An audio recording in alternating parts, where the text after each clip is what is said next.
62:12 dice: y tuya, oh Señor, es la misericordia, porque tú pagas a cada uno conforme a su obra. En aquella mañana, cuando el Señor nos visitó en el cuarto donde nos encontrábamos y me tomó de la mano y comenzamos a descender con mis hermanos, mi vida estaba completamente llena de temor. Sentía algo que no puedo describir. Solamente sabía que no podía soltarme de mi Salvador, que Él era mi vida y mi luz, que mi esperanza estaba únicamente en Él, porque si no era así, yo podía quedarme en aquel lugar. Jamás pensé ir a ese lugar a conocer el infierno, además porque no creía que existiera. Siempre pensé, aún siendo cristiana, equivocadamente, que podía ir a un purgatorio. Sin embargo, Dios mostró a mi vida esta realidad. En aquel momento, cuando llegamos al infierno, solo sé que este lugar tembló y que todos los demonios salieron a esconderse, porque no había ninguno que pudiera resistir la presencia de Jesús. Escuchamos por un momento que todas las almas aumentaron su clamor, porque todas conocían que en ese día estaba Jesús de Nazaret. Todos sabían que Él era el único que podría tal vez sacarlos de ese lugar. Tenían esa esperanza, aunque realmente no fuera cierta. Y fue así como comenzamos a caminar tomados de la mano de Jesús y llegamos a la sección de los fornicarios.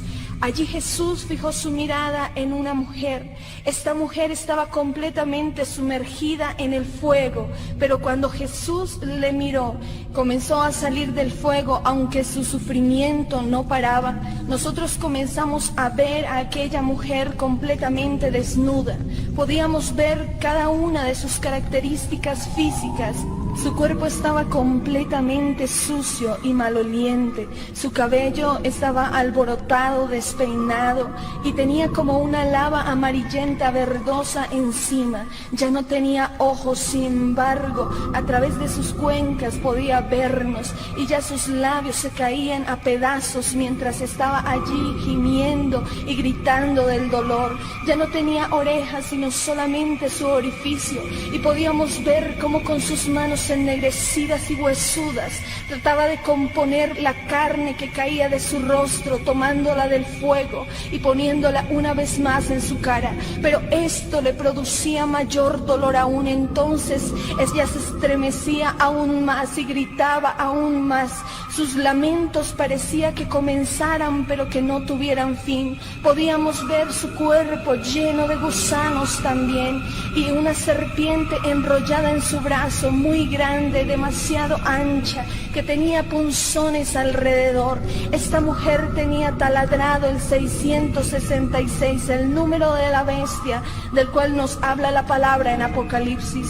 Tenía una placa en un material muy extraño que no conocíamos, no lo podíamos distinguir. Sin embargo, veíamos que este material no se consumía con el fuego y que esta placa no se caía por ningún motivo, sino que permanecía fija en su pecho.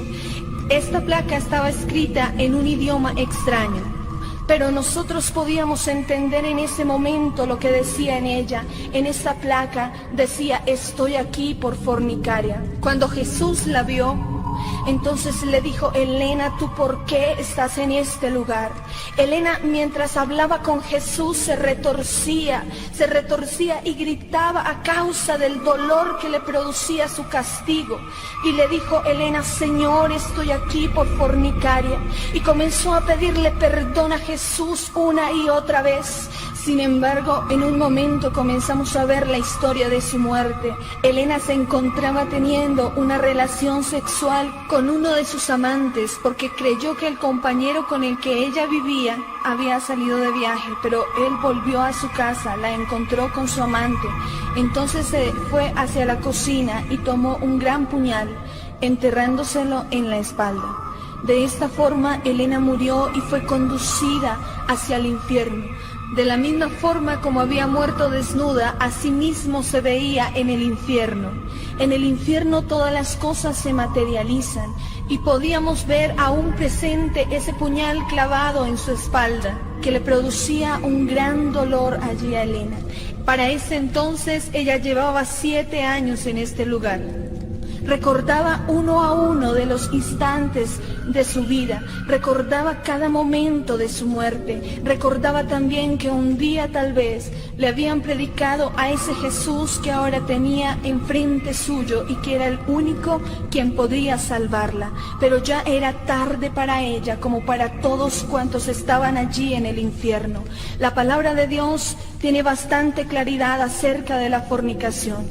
Fornicación es tener relaciones sexuales sin ser casados. Primera de Corintios capítulo 6 y verso 13 dice: las viandas para el vientre y el vientre para las viandas. Pero tanto al uno como a las otras destruirá Dios. Pero el cuerpo no es para la fornicación, sino para el Señor, y el Señor para el cuerpo. Ahí mismo en 1 Corintios 6, 18 dice: huid de la fornicación. Cualquier otro pecado que el hombre cometa está fuera del cuerpo, mas el que fornica contra su propio cuerpo peca. En ese momento en que Jesús terminó su diálogo con ella, vimos una gran cobija de fuego que la sumergió y no volvimos a verla. Solamente escuchábamos el quemar de su carne y un gran gemido que no podré describir nunca. Y seguíamos caminando con Jesús por aquel lugar, y Él nos mostraba a los idólatras, los hechiceros, los fornicarios, los adúlteros, los mentirosos, los homosexuales, junto con el tormento que tenían que padecer. Sentíamos mucho temor al continuar en aquel lugar, y lo único que queríamos hacer era salir pronto de él. Sin embargo, Jesús nos decía una y otra vez que era necesario que viéramos esto para que muchos creyeran. Fue así como continuamos nuestro camino con el Señor, tomados mucho más fuerte de su mano a causa de nuestro temor, y llegamos a otra sección. Aquella sección realmente impactó mi vida. Allí vimos a un joven. Aquel joven tenía una edad aproximadamente de 23 años. Este joven estaba suspendido hasta la cintura en medio de las llamas. No pudimos ver exactamente cuál era su castigo, pero observábamos en su frente el 666 taladrado y de igual forma una placa en su pecho que decía: estoy aquí por ser normal. Este joven, cuando vio a Jesús, extendía sus manos hacia él, clamando misericordia también. La palabra de Dios dice en Proverbios 14:12: hay camino que al hombre le parece derecho, pero que su fin es camino de muerte. Cuando nosotros leímos en aquella placa, estoy aquí por ser normal, le preguntamos a Jesús: Jesús, pero ¿cómo así? ¿Acaso a este lugar se viene por esta causa? Y Jesús entonces le dijo: Andrés, ¿por qué estás en este lugar? Y Andrés le dijo: Jesús, mientras vivía en la tierra, yo pensaba que solamente robar y matar eran pecados, y por eso nunca me acerqué a ti. Salmos 9:17 dice: los malos serán trasladados al Seol, todas las gentes que se olvidan de Dios. Andrés se equivocó en gran manera al clasificar el pecado como muchos lo hacen en la actualidad. Jesús dice en su palabra: la paga del pecado es muerte, mas la dádiva de Dios es vida eterna. Y cuando nos habla de pecado, no lo clasifica. Andrés tuvo oportunidad de conocer a Jesús porque él mismo lo reconocía, pero él desaprovechó esa oportunidad que Dios le había dado. Tal vez tuvo miles y miles de oportunidades más de volver su rostro a él, pero nunca quiso, y por eso se encontraba en ese lugar. También una gran cobija de fuego le sumergió y no volvimos a verle. Seguimos allí caminando con Jesús y veíamos hacia lo lejos algo que caía como bultos, pero al acercarnos nos dimos cuenta que eran personas que estaban cayendo en ese momento. Eran gentes que en la tierra morían en ese momento sin Cristo y eran conducidas hacia el infierno. Vimos específicamente a un joven.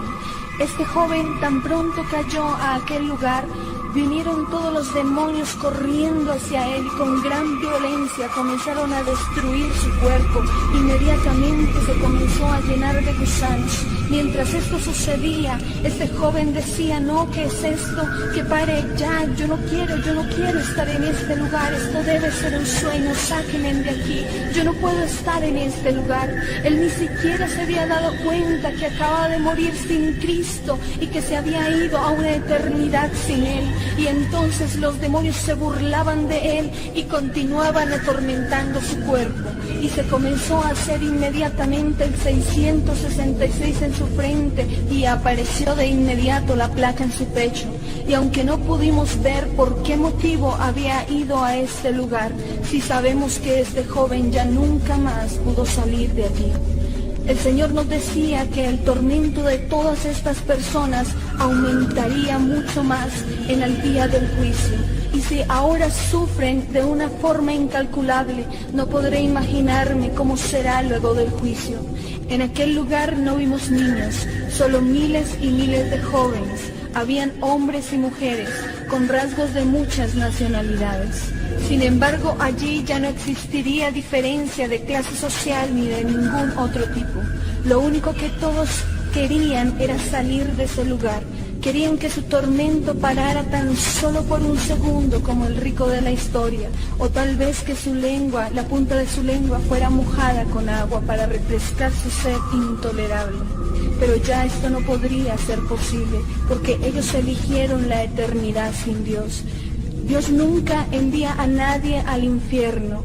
Cada uno es atraído conforme a sus obras. Gálatas 6:7 dice: no os engañéis, Dios no puede ser burlado, pues todo lo que el hombre sembrare, eso también segará. Hoy tú tienes la gran oportunidad de cambiar tu destino eterno. Hoy tienes a Jesús y dice la Biblia: mientras hay vida, hay esperanza. Hoy tú tienes la vida, no la desaproveches, puede ser la última oportunidad. Dios te bendiga.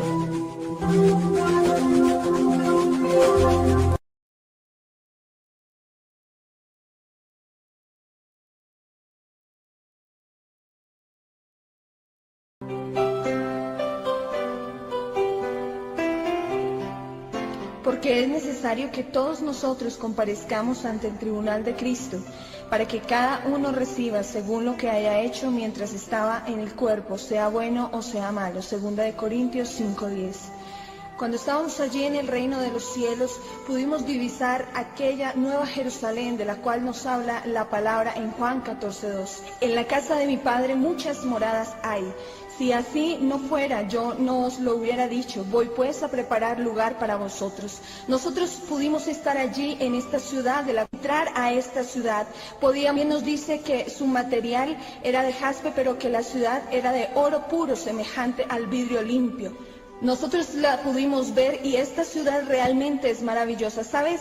Jesús fue a preparar estas moradas para nosotros y pudimos estar allí y pudimos entrar a esta ciudad.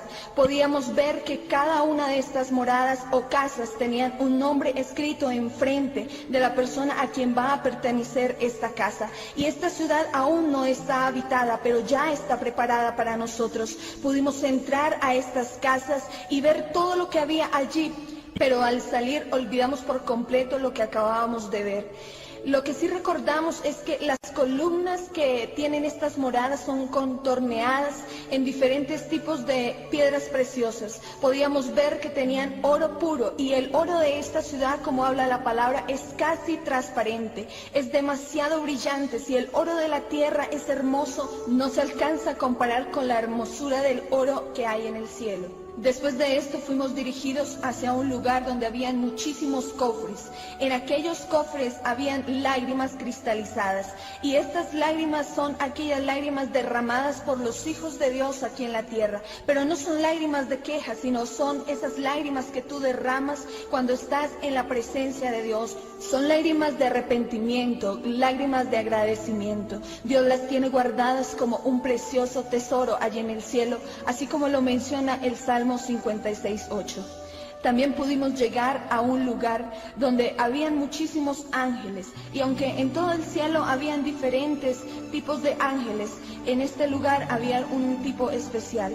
Pudimos ver que Jesús, que Dios tiene para cada uno un ángel específico, y Él nos mostraba que este ángel nos acompaña durante toda nuestra existencia.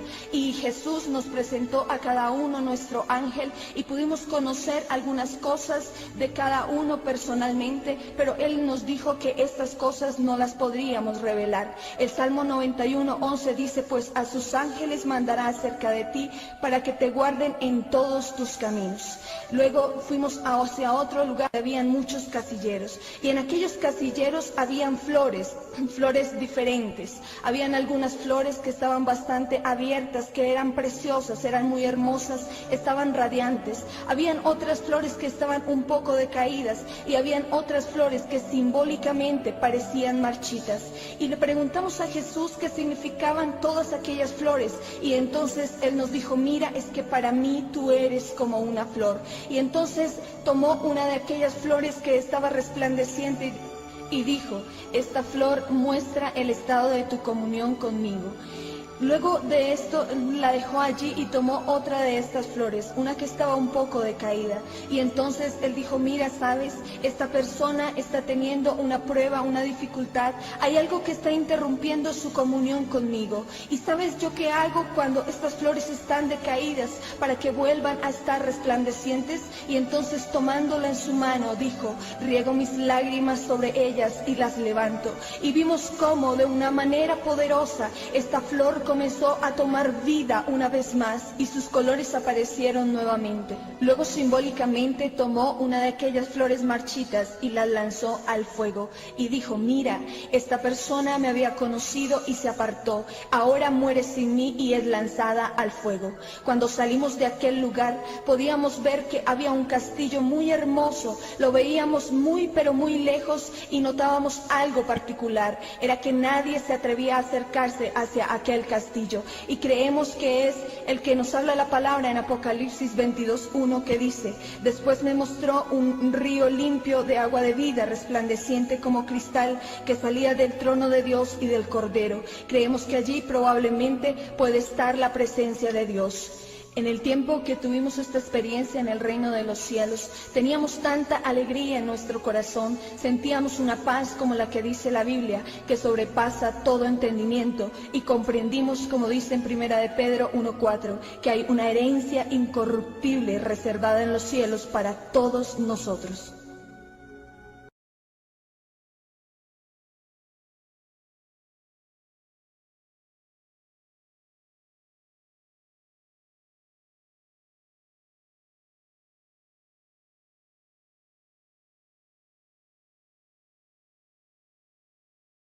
En ese nombre hay poder, en ese nombre hay poder, en el nombre de Jesús. En ese nombre hay poder, En ese nombre hay poder, en el nombre de Jesús.